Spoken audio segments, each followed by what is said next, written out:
this firm called as Bessemer Venture Partners. We spend a lot of time doing software and AI. My conversation with all of you today is about our Rise of Cloud AI report that we release every year. We usually call it Rise of SaaS in India. Just given the way AI is taking over software, we decided to call it Rise of Cloud AI in this year. Just a quick show of hands for how many of you is this the first time that you're attending this SaaSCon event? Wow, okay. Quick show of hands who attended this event before. Has any of you, okay, so there's like 5 people who've attended this before. Have any of you 5 attended my talk last year or last to last year? Okay, great. No, that's good because then I can reuse my jokes. But what I like to do is I like to talk to the audience. I don't want to make this one way. So I'm going to ask a bunch of questions in between. I'm going to put a lot of people on the spot. And the only people I will not put on the spot are the people sitting in the first 2 rows. So if you don't want to be put on the spot, I will give you the next 60 seconds to walk up to the first 2 rows. Otherwise, I'm just going to have to ask a lot more questions. Trust me, this becomes much better if people are, nearer to each other because this is not meant to be as a one-way conversation. So I'm looking for volunteers who don't want to be put on the spot and want to move up front. Great, we have 1 person. We have 2 people.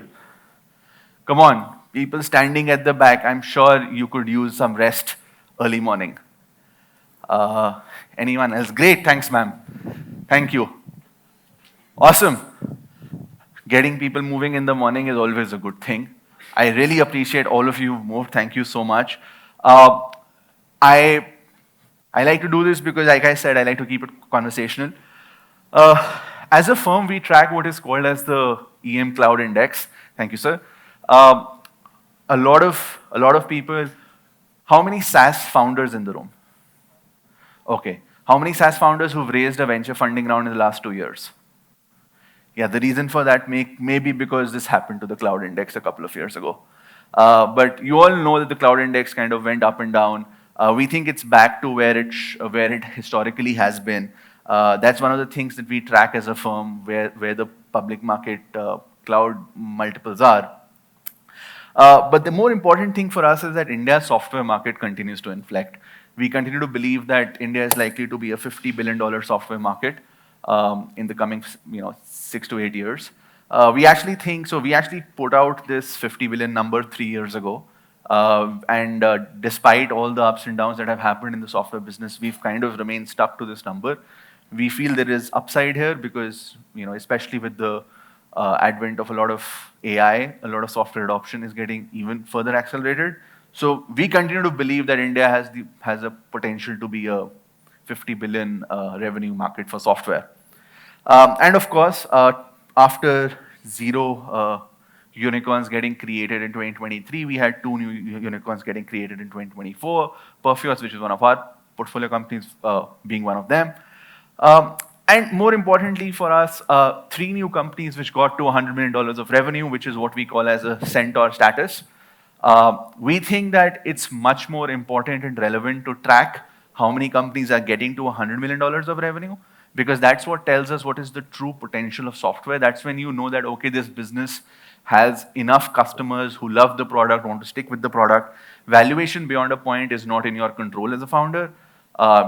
Somebody in Washington could wake up on the wrong side of the bed and change a number which you don't understand what it means, and all of a sudden valuations could change. Hence, it's really not in your control. What's in your control is revenue, and we think every software company should aspire to get to this $100 million revenue number. This chart is what keeps me excited as a venture investor. As a firm in India, we do mostly Series ABC investing. So for us, what's most important is that there are more and more companies crossing that $1 million revenue mark, crossing the $5 million revenue mark, crossing the $10 million revenue mark, because that's what tells us there is enough and more growth in the ecosystem. And again, just the fact that a lot more companies continue to do that is something that keeps us very excited, that keeps us, continuing to come back and talk about software, wanting to invest more and more in software. So that's just a quick summary of what's happening in the market. Of course, a lot of you are SaaS entrepreneurs, so probably not a big surprise. How many of all of the SaaS founders here are AI founders? 1, 2, 3, 4, 5, 6, 7. So the people who didn't raise their hands right now, are you not using AI in your software? Okay, I need larger show of hands because this is important for my next slide. So around half of you. The people who did not raise, can I have any volunteer who did not raise their hand as they're not using AI? Any volunteer who can tell me what they're doing? So, yes, what business are you building? A sales CRM for SMBs, and you're not using AI anywhere in your CRM? Not yet. Do you want to? When did you start the business? An year back. So in the last 12 months, you haven't shipped a single feature of AI. You have. Not AI, but yeah, of course, other features. You've not shipped any features of AI, but you've shipped other features. Okay, great. Any other person, I need one more volunteer who's building software but hasn't used AI in their software. At least half of you said you haven't, so there have to be more people. No? Okay, then more people should raise their hands when I say, are you using AI or not? But basically what we did a survey, and we realized that amongst BVP as a company, uh, most of our companies have AI-driven roadmap, have AI-driven features on their roadmap. Most of our companies have plans to build AI-driven features in the next 3 years. But this was the most exciting chart for me. We did a survey of Indian startups, just like I try to do right now. 91% of them said that they have launched an AI feature in the last 12 months. 33% of them said they are what they qualify as AI native SaaS. Another 50% said that they are AI enabled software. So this room is maybe a little lower on the AI penetration side, but what we are seeing is that a lot of software companies, most software companies, majority of software companies in India are actually rapidly adopting AI. And that's really what our first trend, that we've kind of identified for this year is that India SaaS is transitioning to what I like to call as Ind AI SaaS, that everything like AI is really coming into every part of software. Okay, how many of you have written a line of code in your life? Okay, so a lot of you. So whoever has written code knows that eventually when you're writing code, whether you are writing code for a command line interface, whether you are writing code for a GUI interface, or whether you're writing code for an agentic interface, eventually code is code is code. So what's happening is software can now do more. Earlier it could only do command line prompts. Then we got the GUI. Then we got cloud. Now we've got AI. It's just a natural evolution of software. Hence, we actually believe most that this 91%, even the remaining 9%, even my friend right there is most likely going to ship an AI feature in the next 6 months. Because it's just, if you're not doing that, you're not harnessing the power of software because that's where software has landed today. You can do a lot more with it. Um, and we have one of our portfolio companies which is called as Lena AI, and one of the things they do is they actually work with enterprises and they help them resolve a lot of tickets, help them get a lot of stuff done using AI. And this is just an example of someone who is trying to sell something to a manufacturing company, wants to find a case study to convince them how to use the product, wants to kind of drop an email to them, bunch of things. Now, normally this task would have taken them a couple of days. That, hey, I just had my meeting, let me go scour for the right case study, let me modify it for my customer, let me email it to them, let me follow up, did you read it, let me tell them what exact impact they will create. But with an agentic architecture, with an AI-enabled software like Lena, you can actually do all of that in a few minutes, few seconds. Folks understand agentic architecture. I'm assuming there's few agentic architecture founders in the room. Okay. So what are you building? We are building a Sales enablement tool. Like everyone else. Please tell me more. So we are essentially building an SDR automation platform. SDR automation, great. So very core to agentic architecture. Like you need to get a lot of stuff done. Would you integrate with Sir's CRM? No, Why not? because we believe that the CRMs are now becoming the graveyard of information, and they essentially need to be far more proactive than reactive, and hence AI will play a critical role in the way they will evolve. whoever is managing Twitter or social for SaaSCon, please, bunch of quotable quotes here, graveyard, CRM, etc., etc. But you said something very interesting, and while I won't comment whether CRMs are, going to the graveyard or not, I think what we are seeing is that, and sorry, this is just a market map. I'm not going to spend time here. What we're seeing is that a lot more people like, Sir right there, are actually trying to own the process end to end. There is no, what I heard you kind of say is that just a system of record by itself may not be as helpful anymore, is what I heard him say. And I think that's something we're observing is increasing with the rise of AI and software, with the rise of AI in software, that people are driving more and more towards outcomes. Earlier it was about, hey, can you capture data for me? Can you make me a little bit more productive because everything is in one place? Today, people are more and more incentivized to get the job done. For example, in the case of this example, and it did not plant him there, trying to get the SDR's job done as opposed to just building a tool to send emails or just building a CRM. Anyone else who's building agentic architectures here? I need one more volunteer. Okay. So it's a part, the agentic architecture is a part of our already existing HCM. I'm from PeopleStrong. Oh, you're from PeopleStrong. Okay, great. So we already have an HCM. So we launched. Of course. So last year we launched our the first HR tech architecture for Gen AI. Okay. This year we launched something called Max. It's called multi-agent architecture for experience, employee experience.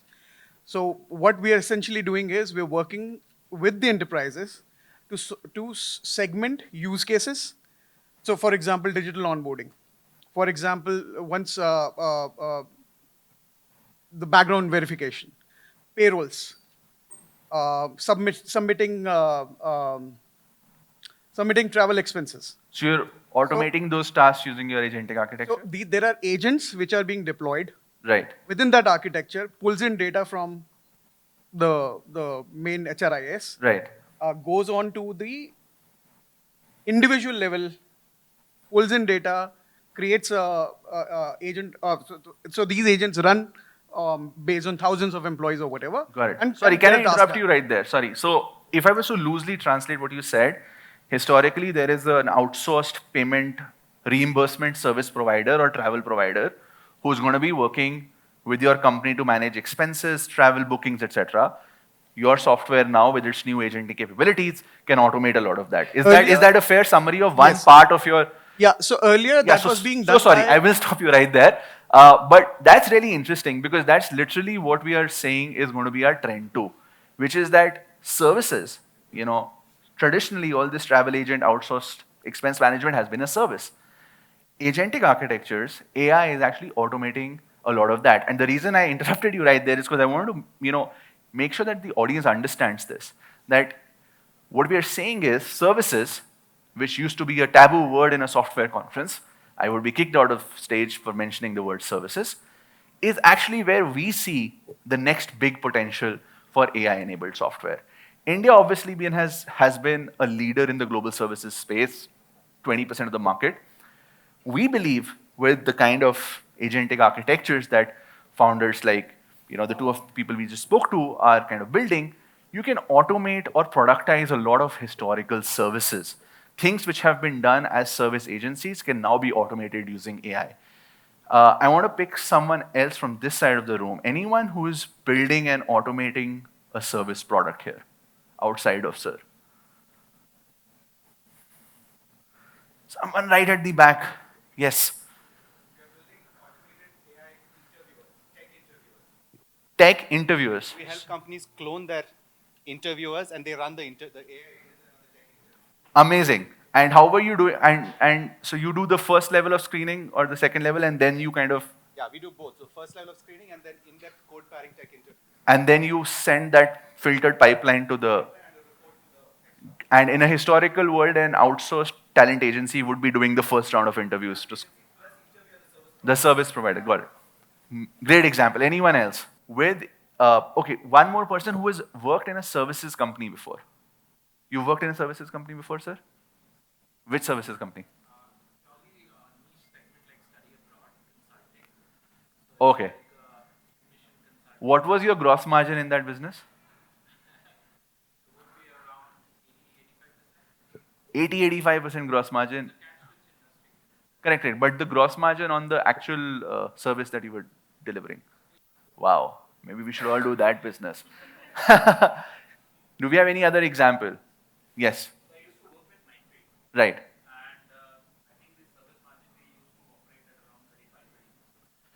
Right. Interesting. Thank you. I think that's what I am used to in service margins. I wish I could work in that industry. 85% gross margins, like that's the industry I want to work in. But usually what we've seen is that service industry margins tend to be in that 30 to 40 to 50% range. And what AI does is AI allows you to build much higher gross margins in that same service business. It also allows you to be more accurate. It allows you uh, to actually augment the human with either a co-pilot or an autopilot or some sort of an agentic architecture so that the human can do more. And that's really at the heart of why we believe that AI services could be the next big thing for software. And this is just, again, shameless plug for our own portfolio. Another one of our companies called is Pepper Content. Content historically has been a 30 to 40% gross margin business. Pepper, using its AI, has managed to convert that into almost a 70-75% gross margin business while improving the output as well as the accuracy of what they write. And hence, this is our prediction number 2 for this year. We believe that India's service industry domination will be further strengthened with the advent of AI. We believe across different industries, be it KPOs, customer interactions, back offices, ID services, not education consulting clearly, but outside of that, every other service has the potential to be automated or productized using AI. Uh, Great. This is my favorite trend. This is what I am really passionate about. This is stuff that I think is something we've never talked about in any of our software reports before. But we believe that cybersecurity is going to become more and more important in the coming years as India's tech journey and digital journey kind of matures. Uh, Today, there's a $6 billion market in India domestically for software or services related to cybersecurity. India has been the fastest growing office for Palo Alto in the last 5 years. The number of attacks, the number of cyber attacks in India has 5x'd in the last 3 years. And all of this is happening. There's one way to look at this and say, oh, are we really that insecure? We probably are.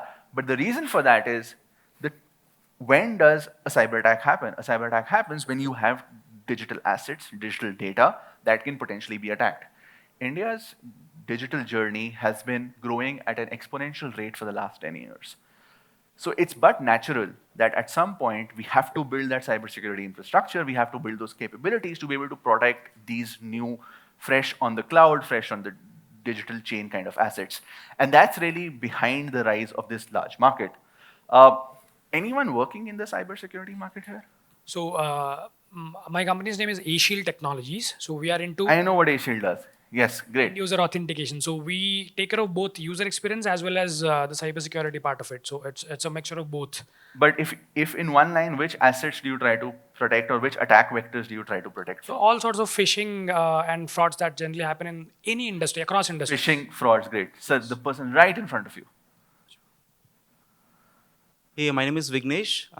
So I'm coming from VC Cybersecurity. Basically, we help automate compliance. Compliance, great. And there was one more person right next to you. This is the cybersecurity group, I can see that. Yeah, so my name is Chakravarti. So I'm building BlueGenX.ai. It's Okay. actually protecting data and application security for Gen AI, particularly to prevent leaks, sensitive information going into LLMs, prompt injection attacks, jailbreaks, and so on. Perfect. So we've got one person doing compliance, one person doing AI security, and the third person doing phishing, fraud, bot detection attacks. All things you don't want to happen in your company. I think that's the corner. If you need cyber, security products or services, go to that corner. But fundamentally, while we talked about digital adoption and hence the need for more cybersecurity, there are 3 or 4 other factors that are really driving this market. And this really is one of the biggest factors in my mind. India has tripled the number of cybersecurity professionals that it has in the last 3 years. We have 3x more number of people doing or working in the cybersecurity sector than we had in 2021. That's 300,000 people today. India today is the second largest country in terms of cybersecurity talent. second only to the US. India also has become the largest office for some of the largest cybersecurity companies in the world. We talked about Palo Alto Networks, CrowdStrike, SentinelOne, CyberArk, all of these companies, even Okta, are now building large presence in India. If I go back to when I started doing software, which is around 5 years ago, I actually presented a very similar slide on what's happening to the software engineering talent in India. And I was a little late to present that slide. I think this is a very similar moment that's happening in cyber, just like there was a massive talent penetration, lots of companies opening their offices there, and a need for talent. All of that is coming together to create this large market. The two other things which are really helping, everyone's cybersecurity budget is increasing. Why is that increasing? AI actually has a lot to do with it. When AI makes your job easier, when AI makes your employees or your engineers more productive, it also makes attackers more productive. Historically, this is a very crude example, if you're a thief, there's a lot of risk in trying to rob someone, right? You could get caught, you could get put in jail, you could get a lot of punishment, reputational damage. So you don't want to just, go after like a small target. You want to rob a bank.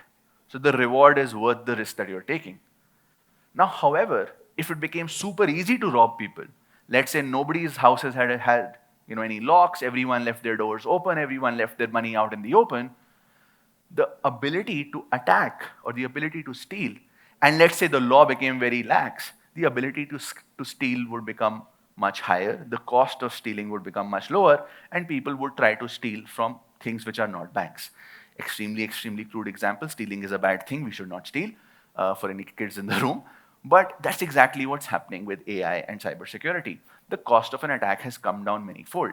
So earlier, while it used to cost me millions of dollars to go after a sophisticated security system, that same cost has now, by basis the research that we've done, has almost come down by 90% because a lot of the stuff can be automated. You can literally leave a script running which can keep trying to attack every company that you wanted to attack, and whenever it gets through, you'll get a notification. And that kind of development in technology means that everyone is more prone to attacks. Smaller companies are more prone to attacks. And smaller companies are usually the companies who don't have a very sophisticated cybersecurity system. So all of this, coupled with the regulatory environment in India, which is becoming much and much stronger, has led to the rise of this sector. And hence, this is literally, like I said, one of my favorite predictions. We believe that a lot more cybersecurity products and services will emerge.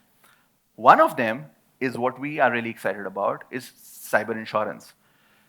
$2 million is actually the cost of an average data breach in India. This is not BVP saying that, this is public reports from IBM Security. These are the number of incidents which happened. Potentially, India has had losses of $100 billion or more in terms of this data breach incidents that have happened in the last 1 year. Who's bearing the cost for these incidents? That we think is really the one very early and a low-hanging fruit opportunity. We think cyber insurance is one big opportunity which today exists. As an enterprise, you want to be covered for these attacks, not just through your security infrastructure, but also through insurance. Think of it like you want to get all your annual health checkups done, you want to get your lab tests done, you want to make sure you're eating healthy, you're having all your supplements and proteins, but you also want to have insurance so that, God forbid, something happens, you can go and get yourself treated. This is the exact same analogy. You will need all the software, you will need all the technologies, you will need all the services to protect yourself from cyber attacks, but you will also need insurance in case you get attacked to help you resolve that attack. And India's penetration in cyber insurance is actually less than 1% today. Again, while I don't have a slide on this, one of our portfolio companies, Nova Benefits, literally just launched a product yesterday called Reco. So any one of you looking for cyber insurance should definitely go talk to them. I think they are somewhere in this room. They'll make themselves seen. But we fundamentally believe that cyber insurance could be a really large market in the coming years in India. Yeah, and this is just another bunch of companies trying to do this, but prediction number 3, Indian cybersecurity companies will emerge to serve domestic and global markets. The last 2 trends in my report and the last 2 predictions are what I call as sunrise trends or sunrise predictions. These are predictions that we feel may take more than a year to come true, but we are really confident about them, we're very positive about them, and hence we're putting it out there. How many of you have used a discount brokerage app, Grow, Zerodha, Indwealth, Kuvera, Kite, Coin, So many of them, a lot of them. How many of you have onboarded these apps in the last 2 to 3 years? From amongst the people, okay. How many of you had one of these apps more than 5 years ago? Okay. So roughly half of the people who use it have onboarded in the last 2 to 3 years. This is literally the assets under management in Indian mutual funds, the number of demat accounts, massive increase, 10x increase in both things. Now, for someone who was trading or had invested, I need a volunteer who has invested in a mutual fund in 2012. Anyone over here? Okay, great, sir. If you can just stand up. How did you invest in 2012 in that mutual fund? But how did you actually do it? Tell us. We don't know how it works. Okay, so there were actually, the ways were, I think, still the same. You could invest directly or you could go through your brokerage account. So, standard demat account, and How did you open a demat account? by submitting, lots of documents How and many calling. days did it take to open a demat account? How many days? I think it turnaround time was about 6 days or so. 6 Or days a to week open an or so. account. Yeah. And let's say if today at 10 a.m. you heard me speak and you're like, I want to buy the, I don't know, XYZ technology index fund in India, how much time would it take for you to buy that? Yeah, about I think 15 minutes to complete the process. If you are not already, you don't have already a demat account, and then of course few seconds, maybe half a minute to complete the transaction. If it And is where would you have to multi-task. go to do that transaction? All these standards have actually Grow or Zerodha. In 2012. No, in 2012. Yes. Oh, 2012. You had all the demats accounts, so bank demat accounts. You could take that. That was the fastest route. Or So would it take 15 minutes then? no. How much time would it take? Then first you have to transfer the money from your bank account to your securities account or a demat account, and that would take T+1. So it was a T+1 settlement. So 2 to 3 days at 2 to least. 3 days, yeah. You can And it's now come down to 15 minutes. about 15 minutes. Great. Sorry, one last question for you. Yeah. Has India's stock exchanges or depository exchanges changed since then? Did we still trade shares on NSE and BSE? No. I think we- the backend is still the same. The backend is still the same. Great, I did not plant him there. This is literally what's happened. The number of transactions has 10x'd. The time taken to do the transaction has come down from a couple of days to a few minutes. Yet we are somehow still managing to do all of that on the same exchanges, using the same depositories, using the same infrastructure. Anyone working in the wealth tech industry who wants to raise their hand and tell me how that's happening? Anyone in the wealth tech industry here? Okay, no one there. I'll do that. It's happening because a bunch of cloud software is orchestrating this at the back end. How are Grow or Zerodha or Smallcase or Upstocks or Deserve or any of these companies able to process all of this transaction data in real time? They're able to do that because there's a bunch of backend infrastructure that has been put in place, which is being run by companies which are on the right side of this chart here. And these companies are able to integrate with the exchanges and manage to do millions of transactions a day, which has grown 10x or more in the last 3 to 5 years. All of this is happening with cloud software. We believe this is, as the front end grows, as this chart continues to inflect, as more and more of you people start to invest in these instruments, the demand for products in cloud software which will actually enable all of this is going to go up through the roof. And as the front end grows, the back end will also grow, and we're really excited about companies building in that space. And the last prediction is around industrial software and manufacturing. Last volunteer for the session, anyone who's worked in a manufacturing plant? Anyone? Okay, 2 people. And what year did you work in a plant? Was it before 2015 or after? It's 2018. Okay, and sir, when did you work? Before 2015. So I will first go to sir and then come to you. Sir, can you explain what used to happen when you had to start a new manufacturing line? Let's say you have to manufacture a new product, not start a new line. What processes would you need to do? You are talking about product development, or are you talking about? You have the design, you have the product, now you need to start manufacturing it in the line. You are the plant manager. Somebody told you, start manufacturing this. What will you do? So you'll first procure the raw materials. Are you talking about that as well? Yeah, so how much time would it take, or what would you actually do on the ground? Well, I mean, once, let's say the line is commissioned, and then you are talking about the first batch of production, between Right. that at least couple of months, I guess. Couple of months. Yes. So you at least work that was. at least a couple of months. How many vendors involved? No, see, I mean, I think I'm talking 10, about 50, 100? No, it'll be 50, 100. Around 50, 100 vendors. I'm talking about the entire process. So let's say I look at steel. Entire process. I'm also talking about entire process. Great. Let's hold that hot, sir. Who worked after 2015 in a plant? So, and secondly, this is a very large plant. Millions of tons is what we are talking about. That's fine. So you worked after 2015? 2018. Do you concur with roughly what's going to happen around 2 to 3 months to start a new product manufacturing and 50 to 100 vendors involved? Something like that, but I was working on tech part, but I have a fair understanding it was taking like 1 month to 1.5 months approximately. 1 to 1.5 months. And number of vendors involved? Probably 10. Probably 10 because you were on the tech side. So you managed to. And how did you get from 100 to 10? I mean, like the number of vendors Yeah. you're referring to, I'm not sure about that. Like, this is, more on the tech part of it, building a product for Industry 4.0. Industry 4.0. Okay. I did not plant any of these people here. I will now call upon my friend Priyank, who's right in the front row. Priyank, you've invested in a lot of B2B companies. How much software do they use? Quite a bit. We will ignore that last part. But fundamentally, as manufacturing in India has grown and scaled, the complexity in manufacturing has gone up. However, surprisingly, as we just heard, what used to take 2 to 3 months and 100 vendors is suddenly now taking 1.5 months and maybe 10 vendors. A lot of this is happening through the use of software. A lot of this is happening because more software is now available to manage these different processes, be it procurement, be it compliance, be it vendor onboarding, be it vendor tracking, accounts payable, accounts receivable, all the things that you have to do in a plant. That's our last prediction. We believe more and more of this software will continue to get created as there are more tailwinds behind manufacturing, as there is a push towards sustainable manufacturing, a push towards environment, health and safety, a push towards building more from small and domestic, small and medium vendors in India.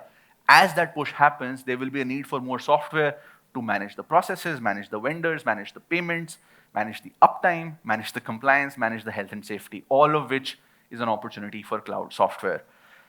That's my last slide. Those are our 5 predictions. We believe the Ind AI SaaS opportunity will dwarf the traditional SaaS opportunity. We believe AI will further grow India's strength in the services market globally. We believe Indian cybersecurity companies will emerge to serve domestic and global markets. Cloud software will power the next unlock in the Indian wealth landscape. And industrial software will transition from on-premise to cloud deployment. Those are our 5 predictions from BVP's Rise of Cloud AI in India report. You are all a great audience. Thank you so much. I really appreciate everyone who volunteered to raise their hand. I really appreciate all the people at the back who are standing, even though seats are empty in front, so that if somebody takes a picture, it looks like this was standing room only. Thanks for all of that. Thank you so much. I'm around for any questions.